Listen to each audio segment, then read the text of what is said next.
Martin if he's ready. Yeah. Okay. We good to go? Okay. Good afternoon, everybody.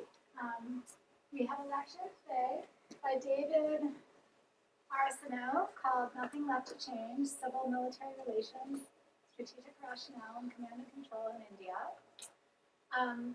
Today's lecture is made possible by the Andrew Berlin Family National Security Research Fund, an endowment gift to INSCIT to support faculty and advanced graduate student research on issues of national and international security.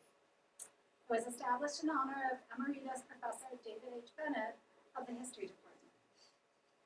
So David's a recipient of this particular award, and his research today is reflected in his dissertation project.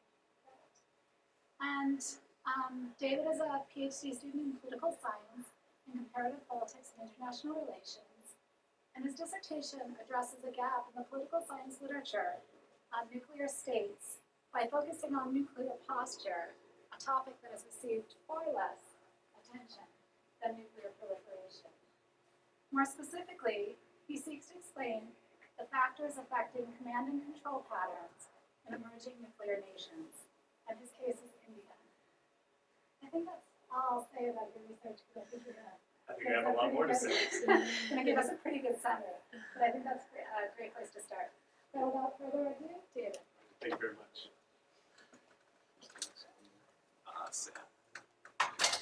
All right, thank you everybody for coming.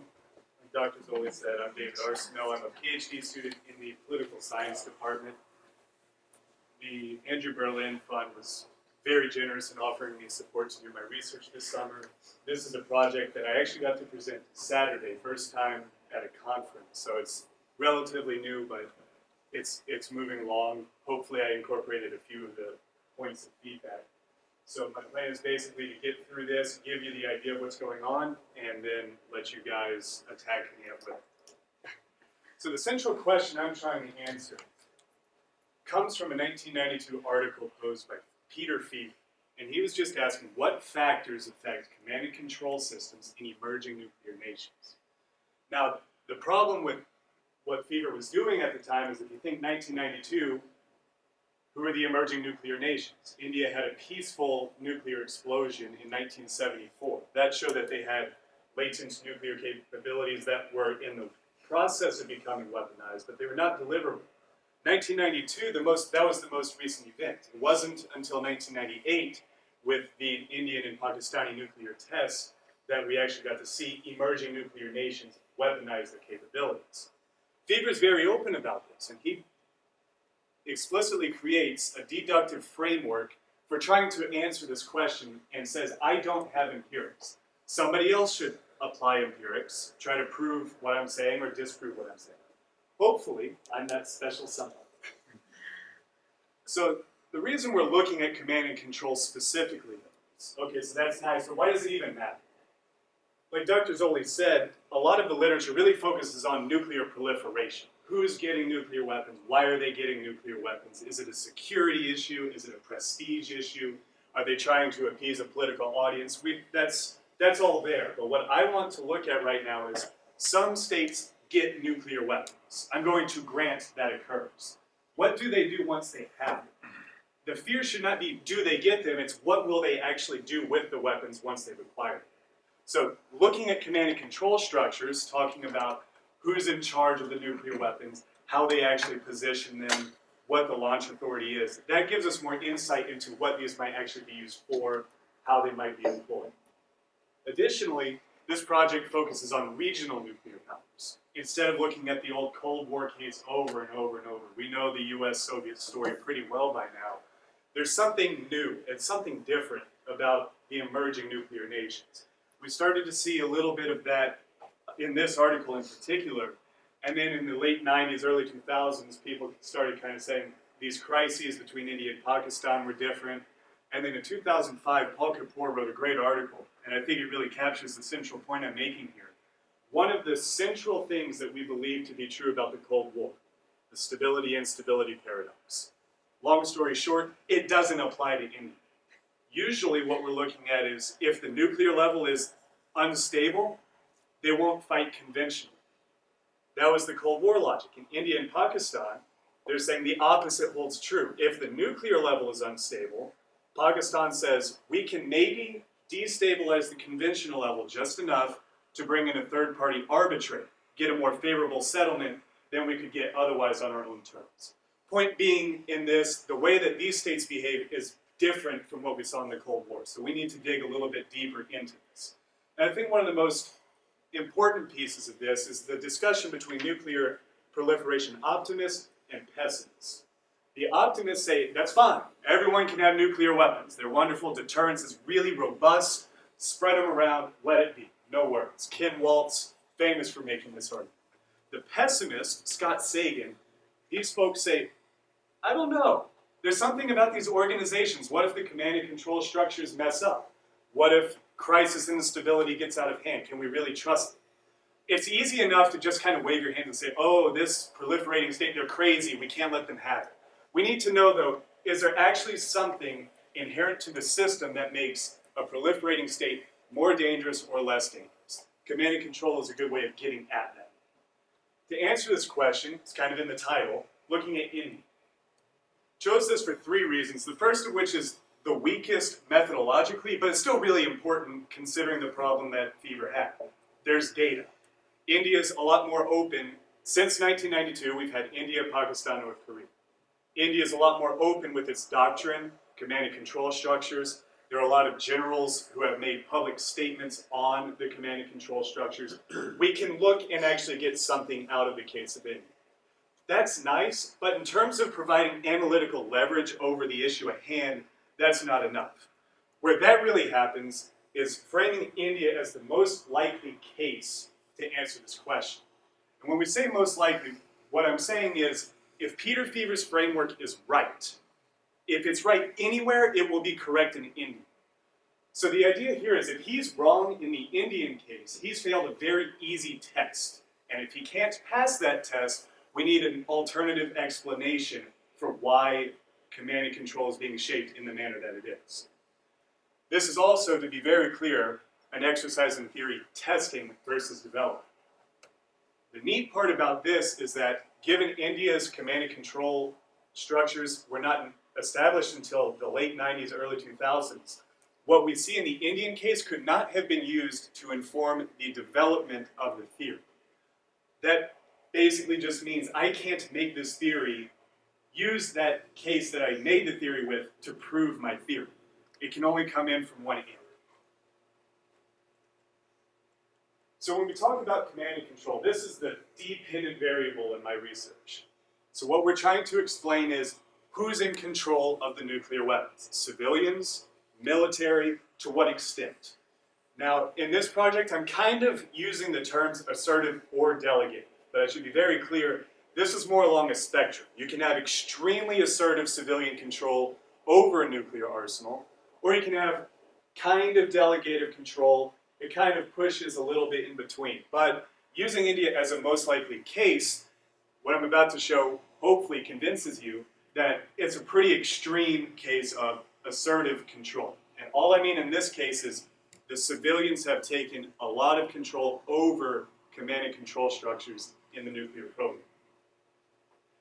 So that's nice. Those are all kind of loose terms. But when we talk about command and control, what we're really getting at is the central issue, this tension between what is called the always-never dilemma. So the folks who are in charge of the nuclear weapons have to weigh 2 things when they're deciding who actually maintains control. On one hand, they want to know that if they give the order to launch the nuclear weapons, they will launch. You don't want to say, we need them to go now, and then there's a failure in launch capacity. On the other hand, you don't want to have your authority delegated out so much that an accident can occur, where someone thinks they got the order to launch, so they went ahead and pushed the button, but really it wasn't meant to be.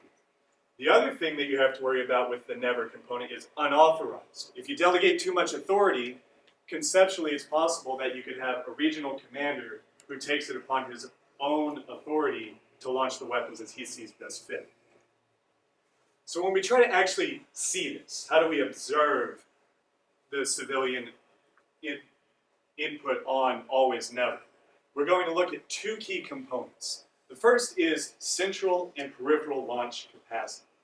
This just basically means central are the civilians maintaining control versus peripheral are they delegating authority out to the military regional in-theater commanders. To actually see that, we're going to look at deployment patterns and the institutions of decision-making. Deployment patterns just means, are the missiles put together? Are they split apart? Who's in control of the individual components? The idea is that if they're together and on a truck and ready to go, you've delegated the authority out to somebody who's in charge of that delivery platform.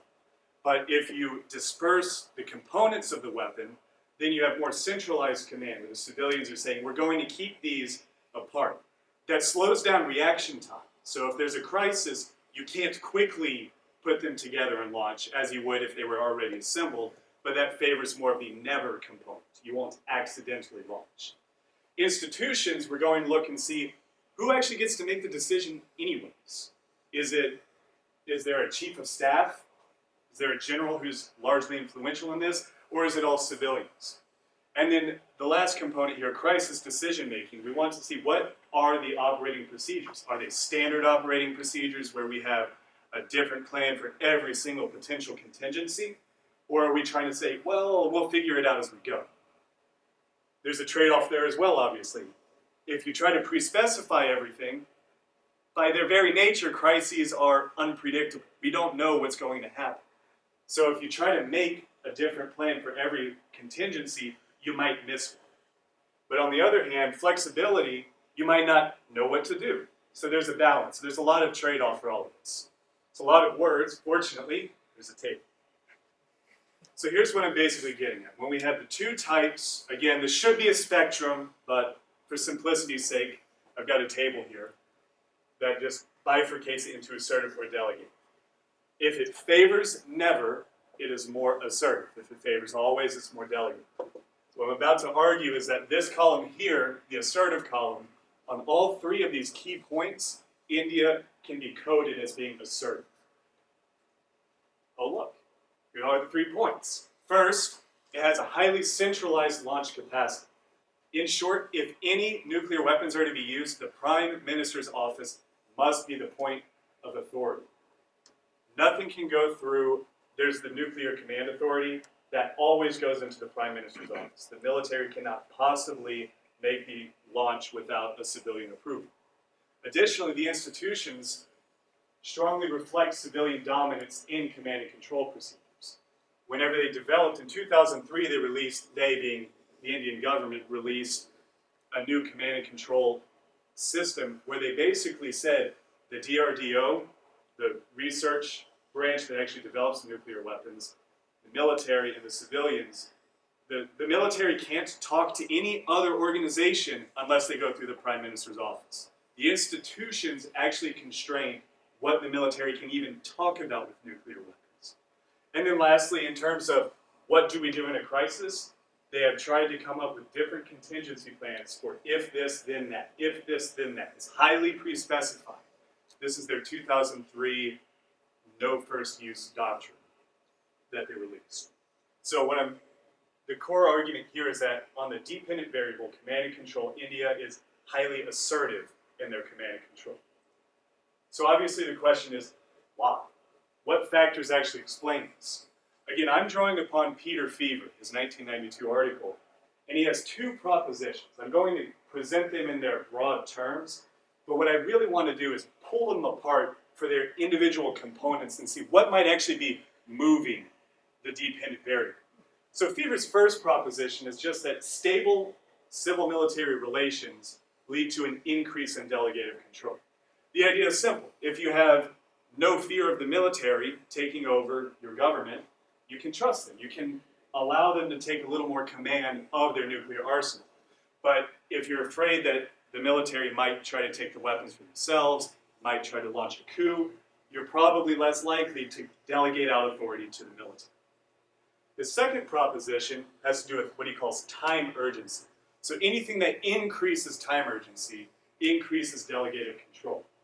Time urgency, things, basically the fear that you have as a nuclear state is decapitation and preemption. Decapitation meaning someone can launch a strike and take out your launch authority capacity. Preemptive just meaning they might hit your physical nuclear arsenal before you can use it. The idea is that as time urgency increases, as you have to respond quicker, the use them or lose them component kicks in, where there's an incentive to launch the nuclear weapons quickly. So any factor that increases time urgency is said to increase delegative control so that the military can more quickly respond to such a threat. So you'll notice this is a blank slide. This means that I have a lot of words about to show up and they're going to come up one at a time, so bear with me. I couldn't really break them up. They need to be seen together. But I'm taking these two propositions, I'm going to pull them apart and look for specific observable implications that we can test and see, is this present or not? So first, when we look at the civil-military relations stability argument, we have one argument about military autonomy. And this is basically asking, this is a classic civil-military relations question. Are the civilians interfering in military affairs? Are they trying to interfere in the operational planning of events? Are they using the military for non-military functions? If we see that sort of behavior, that means the degree of military autonomy is low. So if the military is not subjected to that, then we would expect that the military is not subjected to that in the nuclear world. This is really just making a comparison that what we see with conventional force structure will translate into what we see with nuclear force structure. The second component is the fear of coups. This one's pretty straightforward. If you're afraid the military is going to launch a coup, you probably won't give them the nuclear weapons. To measure this, what we're going to actually look at is number of attempted coups. It's a much more reliable indicator than just kind of saying, oh, one guy one time said he might have thought it was kind of a problem. In Pakistan, for instance, we can look and see a number of coups. In India, quite the opposite. Looking at time urgency, we're going to pull out a few more. One of the things Fever talks about is if the state is afraid of war, if war seems to be likely, imminent, the state is more likely to delegate out authority. They want to respond more quickly. So this is a pretty contentious point in international relations theory. I'm trying to use a very basic understanding of how do we perceive threat. Trees have been cut down and turned into volumes and volumes of books trying to answer this question. But what I'm going to do is use Steve Walt's sort of balance of threat theory and reduce it to the core components that seem to be more or less present in most IR literature on threat. One is, if they have the stuff to hurt you, you're probably a little bit afraid. So this is a question of relative power. If your adversary is more powerful than you don't necessarily know what they're going to do with it, but if they have the capability to hurt, you are more likely to delegate out authority. If you have an increase in relative power, you don't have to worry about them attacking first as much, so you can maintain more assertive civilian control. The other component, geographic proximity, how close are they? If they're across the Pacific Ocean, they've got a ways to go. If you share a border, not as much. So the idea here is if your adversary is very nearby, you need to delegate out authority so that you can respond quickly. Vulnerability, also mentioned by Fever, basically saying your arsenal and command and control. Can another state knock you out before you can do anything? So with the arsenal part, we're looking at diversification. Do you have an air-based capability, land-based, sea-based, the nuclear triad as they call it? How many of these components do you have? If you have a more diverse nuclear arsenal, it's harder for an adversary to take them out preemptively. So if you're diversified, time urgency is lower, which means you don't have to delegate authority. Same thing goes for geographic depth. This is a very loosely defined term in Fever's article. He's basically saying if you have more space, more territory to disperse your forces and your command and control structures, it's easier to hide. It's harder for a state to knock you out early. Last one, I promise, strategic rationale. These are all from Fever, it's his fault. The idea is that the reason you got the nuclear weapons should tell you something about how you position your command and control structure. If you got nuclear weapons to try and compel an adversary, that's different than if you tried to get nuclear weapons for a secure second strike, purely defensive intentions. If you get nuclear weapons to be more reactive, ready to respond quickly, the proliferation phase, we should see a delegation of authority to the military. So that's a lot. Now what I have to do is actually go through and apply the Indian case evidence for each one of these. I'm going to make it a little less painful than the actual development part. Kind of explain the logic here. Using India, 3 of the 7 passed the baseline test, 4 of the 7 failed. First, whenever we see pre-nuclear civil-military relations, what we're looking at is trying to figure out what is the command and control structure before they developed nuclear weapons. Are the civilians highly assertive? Are they in control? And the answer is yes. In terms of military affairs, what we see is a lot of civilian involvement in military affairs. 1962 is kind of the classic case of operational interference. You had the Sino-Indian border war, and Krishna Menon and Nehru literally got involved in the military planning phase, the operational level. Yes, pardon my pronunciation. English is hard enough for me. They got involved in the operational level of planning the war. Now, there's been a big debate on who actually should get the blame, but they were involved.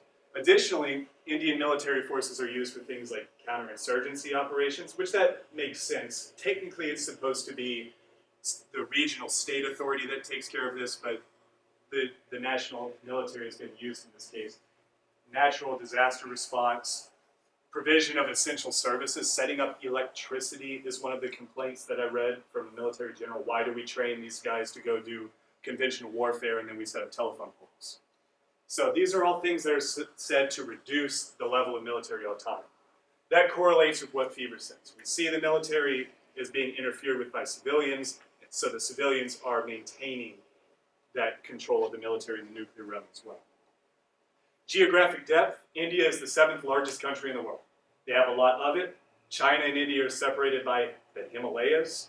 They have the capacity to disperse, conceal, hide their capabilities. It's hard to get their weapons. So time urgency is reduced, and India can maintain assertive control of nuclear weapons. Strategic rationale, if you read their nuclear doctrine, they're very, very explicit with why they have nuclear weapons. They're the ones saying this, so obviously there's that involved. But I think the posture lines up with it. They're saying we have this as a secure second strike capability. Our nuclear weapons are demated, they're separated, they're dispersed across the country. They're not meant to be launched very quickly as an offensive action. They are survivable, so our plan is if someone attacks us, they have to do so knowing that we can attack them. Highly defensive. The other hypotheses don't seem to hold up quite right. The civil-military relations stability, if you think about coups in India, you can't. There are no coups in Indian history. 2012, there was kind of a hubbub in the news where they were saying, oh, this special forces group kind of did an exercise near the city, but it turned out that it was literally just an exercise. There's never been a true coup attempt in India. That's opposite of what Fever would have predicted with his model. The relative power argument, saying that as India loses relative power, they should become more delegative. Relative to China, using, by the way, to measure power in this paper, I used the Correlates of War CINC data, which basically measures material stuff. How many people do you have? How big is your military? How big is your economy? Things like that. Relative to China, India is lagging big time. According to Fever, they should be delegating more authority, but they're not. Additionally, geographic proximity, they're neighbors. They touch. If this holds up, it can't go any more extreme in another direction. India and Pakistan, India and China share borders. But whereas Fever says that should lead to delegative control, we don't see that in India. And then lastly, on the diversification component, the idea is that if you have delegated control, that should be accompanied by a more diverse nuclear arsenal. India is trying to diversify now, but at the moment, they're still only capable to do air-based nuclear attacks. Their land-based is getting closer, and there are talks about doing submarine-launched ballistic missiles, but that's in the works. That'll be an interesting point to look at and see if command and control changes with it in the future.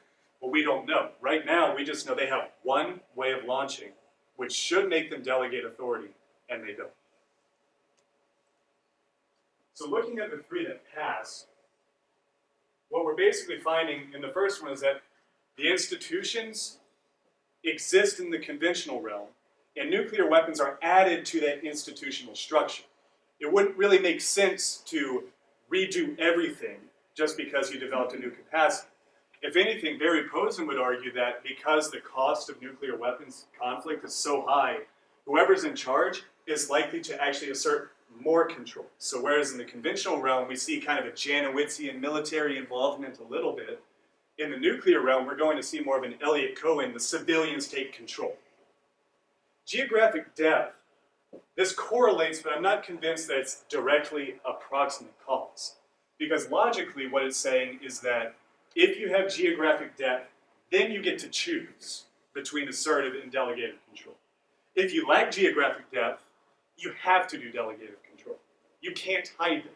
You have to be ready to go. But India is a large country.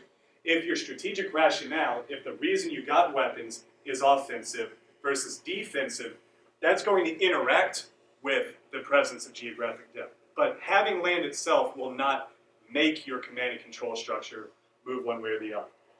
Finally, the strategic rationale. I think this is an interesting point because, as I mentioned at the beginning, we have the proliferation literature, and we have Vipin Narang's nuclear posture literature that's coming out now. This is a point of unity where we can look and say the reason they developed the nuclear weapons reflects in how they actually position their nuclear weapons. There's a consistency, huge consistency between Indian nuclear doctrine and how they're actually postured. They say it's non-first use. They say it's retaliatory only. We see their missiles are split up. Command authority is highly centralized. It lines up between doctrine and strategic rationale very neatly. So, in short, it's a lot of words to say that two of these things really matter. One, what we see before they develop nuclear weapons in terms of civil-military relations can tell us a lot about what the command and control structures will look like after they develop nuclear weapons. Additionally, the reason they get them in the first place also tells us something. For the policy-relevant implications, this is where we need to be looking for emerging nuclear nations. We can't just say, oh, they're crazy, oh, they don't know what to do. We can look and say, do they have strong civil-military relations beforehand? If not, that's a reason for concern. But if we have highly assertive civilian command and control of the arsenal, and if they've been highly defensive beforehand, there's a reason to believe that will translate into the nuclear realm. Caveat here is that, remember I did a most likely test. These two propositions passed an easy test. So moving forward, what we actually have to do with this is find another case, a kind of hint at where I might be looking in the future here, green flag, Pakistan. We need to look and see, does it hold up, basically? Pakistan is going to be an interesting case because I'm using Fever's terminology of assertive and delegated control, but the command and control, who's going to delegate the control in Pakistan? Well, it depends on the time that we're talking about. So there's a lot more moving pieces in the alternative cases. So if we want to have any confidence in this, we need to find a more difficult test and see if this holds up. But in short, this is what I found. I will now open it up to questions and see what kind of pain you bring. All right, no questions, perfect. Yes. I really enjoyed your presentation. I have a question. If we look at like religion and comparative politics, the fact that India is a parliamentary system has the ability to basically anti-vetting of civil servants. It seems to me that it's really more prone to delegating authority to civilians. But Pakistan, because the presidential system, seems that the army and other agencies might have more. Do you remember this argument of chain of delegations? Right. Yeah. Does it have anything to? Right, yeah, I think my easy answer would be that's captured in the civil-military relations structure. That's kind of assumed as a foundational component of how did the civilians. I could kind of take the extra step back, I think is what you're getting at. Take the step back and say, why are the civilians so strongly in control? I was actually having that conversation right before this. We have India, we have Pakistan, kind of a similar beginning. Was it an institutional foundation that led to such different outcomes? I'm kind of cheating. I mean, eventually we have to stop moving backwards. I'm saying I'm stopping at assume that this is the command and control, or the civil-military relations environment. But I think you're exactly right. The amount of influence that civilians are going to have will depend largely upon the electoral system or the vetting process, civilians versus military. Moving forward, what kind of obstacles do you foresee in terms of data collection? This is very theoretical. You found some evidence, but in terms of empirics on the ground, is this going to be a problem in India or Pakistan case? On the ground. You mean like the actual physical deployment patterns? So what I basically have to do is when I see the general statements that a general, not broad, but a military general saying that the civilians have taken the nuclear warhead off of the missile and they won't let us have it unless we ask them, I'm probably not going to be able to go to the facility and actually say, hey, it's in there, right? But I get what you're saying here is that how can I actually tell that this is what's going on?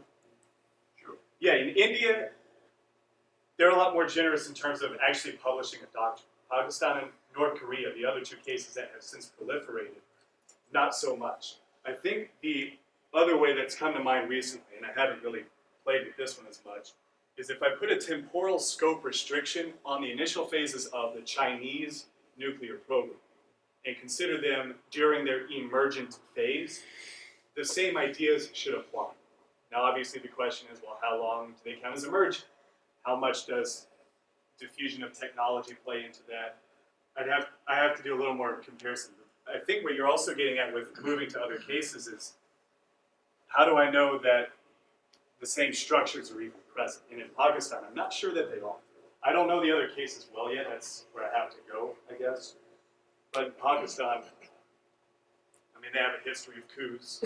The kind of been up and down in terms of how much autonomy the military has had, a lot to a fair amount.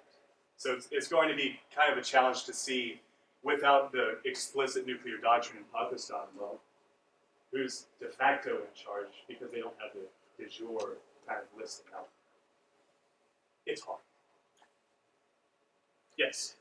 Do you look at all of the implications of whether command and control is in civilian or military authority? For example, being a military control, it would cross elections, cross political parties, it'd be more stable perhaps than in civilian control. It would be subject to the political ideologies and missions of people in power. So is there a difference in terms of the stability of command and control by military leadership versus civilians who might be beholden unto domestic audiences and other parochial interests? Correct. What are the you look at the causes for one to become a more delegative or assertive command and control structure, but what are the implications once they do? Is one more stable across regimes? Is one more akin to changing ideology? So what's the output? If we see a nuclear state that is more assertive or delegated, what's the actual output? The basic output is that if we see a more assertively controlled, civilian-dominated nuclear force, it will be less prone to crisis and stability escalation because of the increased amount of time it would take to mate the nuclear components to the delivery systems, because of the time it would take to go up and down the chain of command for launch authority. It basically builds in more time to try and ameliorate that time urgency consideration. If you were to see a situation where the military is largely in control of their own in-field considerations, you would expect to see more danger. More decisions would have to be made on, do I fire, do I not? Do I fire, do I not? If you give more, it's basically more nodes at which accidental use, unauthorized or otherwise, could occur.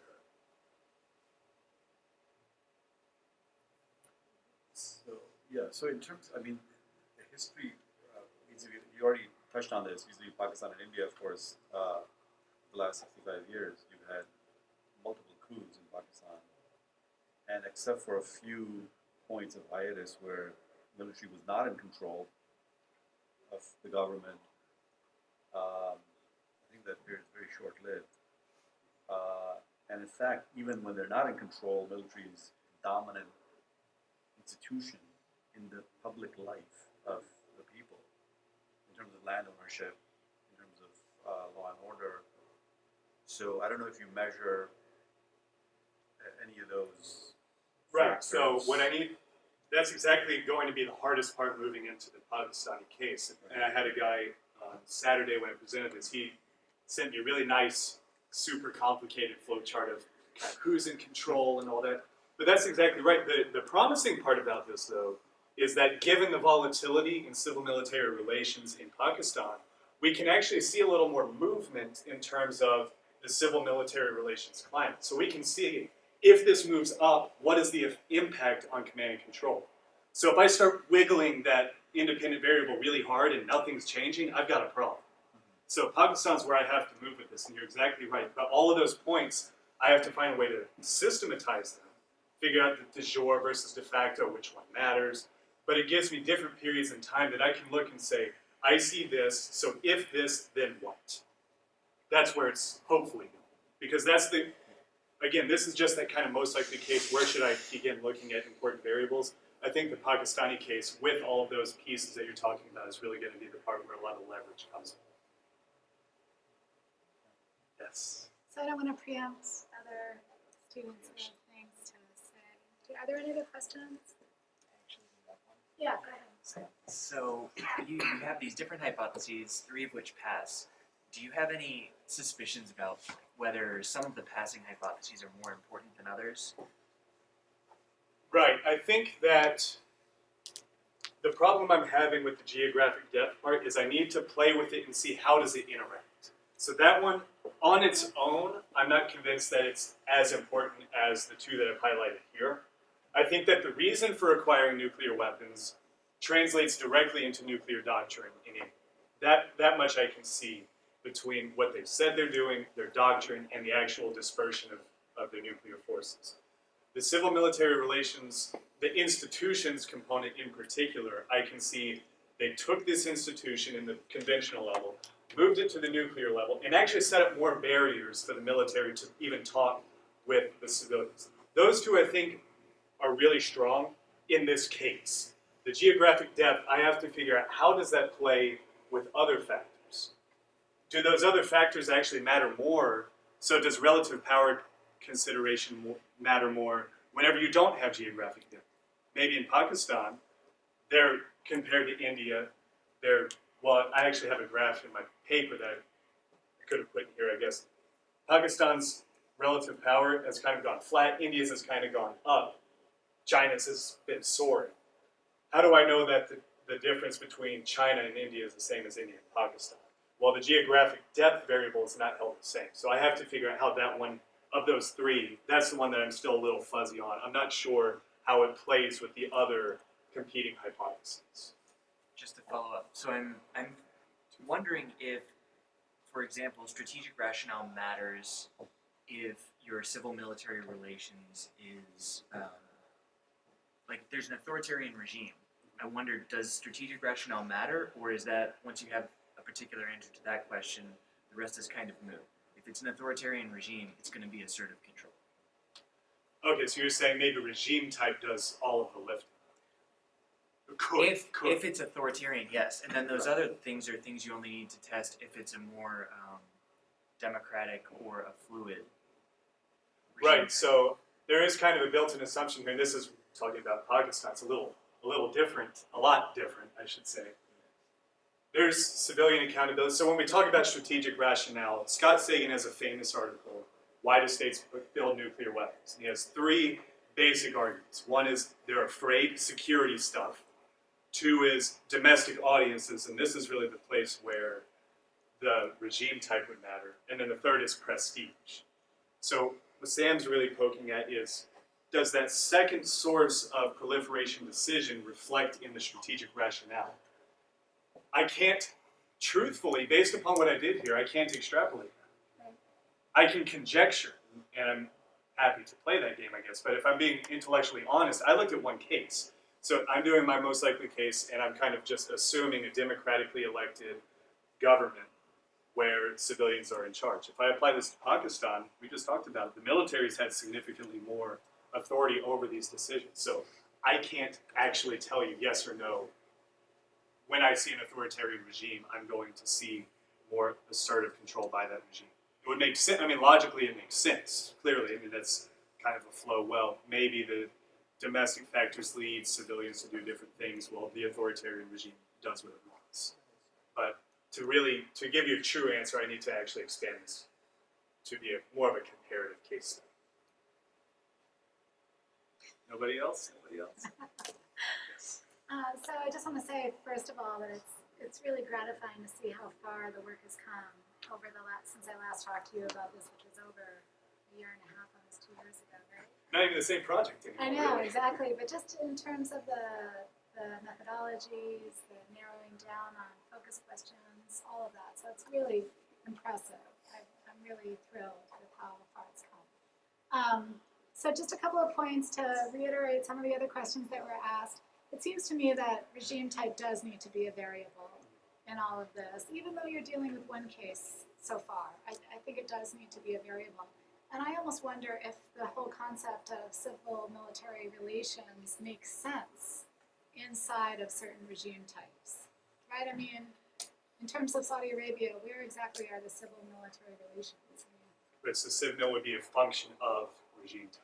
is there a civilian component at all to command and control under certain regime types? To the point that the whole notion of the dyad, right, of the dynamic relationship between civil-military relations fails in certain contexts. I mean, it's a question, not a Right. proposition. And you don't necessarily have to answer that, but it's something to think about, right? That regime type bears down on some of your other variables in ways that can create a distorting function across your model. So this is not a conference, but I'm going to quickly treat it like one and kind of seek input from the audience and see what would make this a little more compelling. So as I move this forward, this was constructed, like I said, really as a test of fevered structure. But this has come up twice now where isn't there something else? And yes, clearly there's something else. He just didn't talk about it. Would it be more convincing if I found a way to incorporate that into the paper and just bring in these, even though it kind of diverges from what I actually said I'm doing, I can expand that. People are free to answer, but can we talk about fever's structure too? I mean, that's a follow-on question that I think we should address as well in terms of giving you useful input. If people want to answer the other question. Yeah, I mean, I think if you just looked at Iran, where there's a regime, clerical, or North Korea, you would have some sort of a prototype of, top-down, hegemonic sort of control over the program. Some, whether it's for esteem or historical reasons or regional, tensions and whatnot, you would have some sort of solid cases to put that in that bucket potentially, as opposed to India, which has been a democracy, Pakistan, which has been a military state, not right now, but Right, and that's going to be a necessary function of taking this out into a comparative context. That would actually have to be added. I'm doing, again, kind of within the structure of how I've done it so far, the within case analysis doesn't really give me any movement on that anyways. But the regime type and Civil, I'll have to figure out kind of how to pull those two apart as this expands out, because between Iran, Pakistan, and North Korea and India, they're all different in very interesting ways. And you may find a correlation between strategic rationale as well as regime type, especially on the authoritarian side, right? You may find that North Korea and Pakistan have a kind of public strategic rationale, and then there's a very, very different institutional one inside the military command structure, right? And there may be all kinds of, sort of command and control efficiencies about that. So that's another set of problems. On your findings slide, I think you should, this is a nerdy thing, I think you should restate the hypothesis. When you go back, can you go back to your findings slide? Yeah, so when you say passing, just restate the hypothesis there. Oh, okay, I got I you. think it'll just help your audience keep track. Okay. And in A lot of terms, errors. yeah, no, it's just helpful, right? And you've done so well in trying to make it easier for your audience to sort of follow you. So it's it's more on that effort, right, that you've Sure. already done well. In terms of Fever's hypothesis, I mean, how explanatory, how theoretically cogent and valid are the concepts of assertive versus delegative command and control categories? I mean, just from your research, do you feel like this is actually, is this a kind of instrumentalist use of concepts, or is this really a kind of theoretical, explanatory use of concepts? And in that sense, does it, to rely too literally on them, does it potentially weaken the explanatory potential of your work? Now, I know you said this is hypothesis testing. I don't entirely buy that. I do think that you can potentially develop some theoretical explanations out of this kind of research, and we can talk about that offline if you want. But I mean, what do you think of those categories? So he uses this article that he put out in '92 as a spin-off of his book, which was his dissertation, where he looked specifically at command and control patterns in the United States during the Cold War. So that's largely reflected. An alternative phrasing of the of the assertive delegative control is positive/negative. So it's along a spectrum. I originally kind of put that in the paper, but I've got so many of these this versus that, this or that Right. dilemmas and paradox sort of things. But one of the problems that, and I was actually talking about this before the presentation as well, calling it assertive and delegative in the case of Pakistan. Right. Well, who's assertive? Who's delegative? So the terminology, I think, definitely needs to change in that regard, because yes, in the case of India, we can say civilians assert their authority over the nuclear arsenal, but it won't travel as it's phrased. Okay, so there's your theoretical contribution, which moves us beyond just theoretical testing, right? That you're refining and expanding Fever's concepts to account for emergent nuclear powers, not just traditional nuclear or Cold War nuclear powers, right? Right. So there you have it. So I mean, I think the theory testing stuff is fine, it's good, but I think that there's more embedded in here that you could, push the dissertation project to address. Sure. I also I wasn't always convinced about, and again, this is Fever's fault, not yours, but I always wasn't convinced about the relationship between delegative and some of the other hypotheses. Like can you go back a couple slides on that? It didn't always make sense to me. Maybe it was the war one or the relative power one. It didn't always make intuitive sense to me. Now, granted, it might be my lack of embeddedness in some of this literature. I know the likelihood of war literature pretty well, but some of the geographic depth literature I don't know very well. He gave a single sentence on geographic depth. Okay. Geographic depth would increase. And I mean, it does bear back on the coup question too, because, okay, so India hasn't had coups, but its neighbor has, and its neighbor happens to be what it used to be, part of the state that used to be India. So is that a proxy coup concern that could, you know what I mean? It's When you look at the very beginning of India's kind of restructuring of Right. the civilian and military institutions, at the very early phases, you kind of saw this. It's happening there. What about here? Since the 50s and into the 60s, that doesn't show up as much. Okay. But that there's more movement at the beginning since partition. right. And so is partition itself a kind of destabilizing factor that's equivalent to a coup threat? I mean, right? Some of these definitions are so analytical, which is usually a good thing, right? That they may not be able to account for certain data that might be there anyway. Does that make sense what I'm saying? I'm trying to play the partition part through my mind right now. Yeah. I mean, partition wasn't so long ago. No. And, right, and By all India accounts. lost it lost a lot right in the process. And several other states were created in the process, right? Right, so there's the question, there's kind of the struggle over the creation of institutions at that moment. I think that's highly endogenous to what you're talking about Right. as well. So I don't know, I mean, just the last point is about this business, about how delegated control, in terms of how Fever defines this versus how you might be able to expand it, gets related to some of these other issues. So it seems like there might be a little bit fuzzier boundaries both around the relative power side and the delegative control category that might make room. I mean, I know we're trying to define it down for the purpose of kind of analytical coherence, right?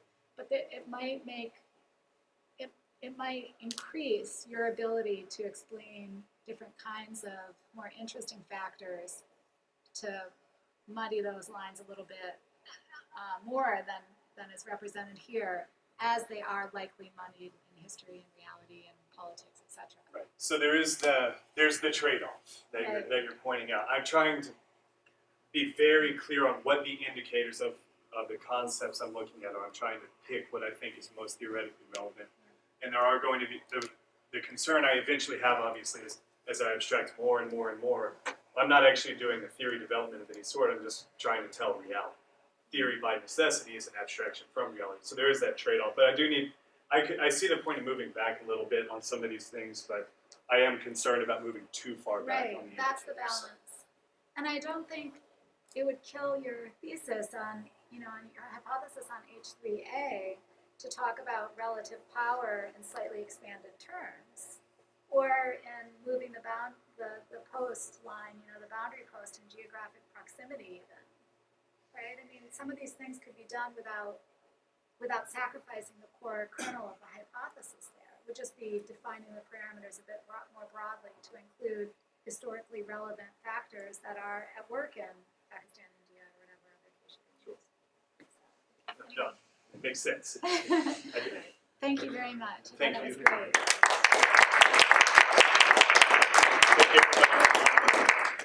I'll hang around, and if anybody else has something else they want to focus